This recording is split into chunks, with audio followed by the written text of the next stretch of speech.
Buonasera e ben ritrovati con l'informazione flash di New Sicilia, i principali titoli del pomeriggio. Importante novità nella politica siciliana è infatti arrivato il via libera all'affiliazione del Movimento per l'Autonomia a Forza Italia. Il Consiglio nazionale del Partito Azzurro ha votato e approvato l'affiliazione dell'MPA di Raffaele Lombardo.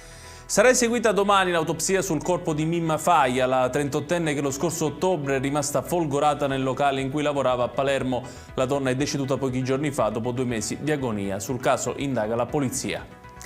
Proroga della cassa integrazione per i lavoratori di Almaviva e questa la richiesta degli assessori regionali al lavoro Nuccia Albano e alle attività produttive di Tamaio ai ministri Adolfo Urso e Marina Elvira Calderone.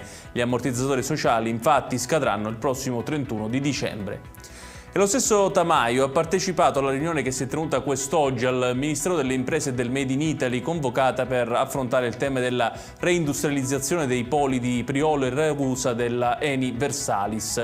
L'assessore ha chiesto ulteriori dettagli e impegni più chiari, in particolare su Ragusa. E chiudiamo con il meteo. Sarà una giornata contraddistinta da cieli nuvolosi, quella di domani in Sicilia. Non sono previste però piogge significative. In serata si assisterà ad ampie schiarite, temperature in lieve rialzo. Ed è tutto per questa edizione. Tutti i dettagli su queste notizie li trovate come sempre sul nostro sito www.newsicilia.it. Grazie per averci seguito e buon proseguimento di serata.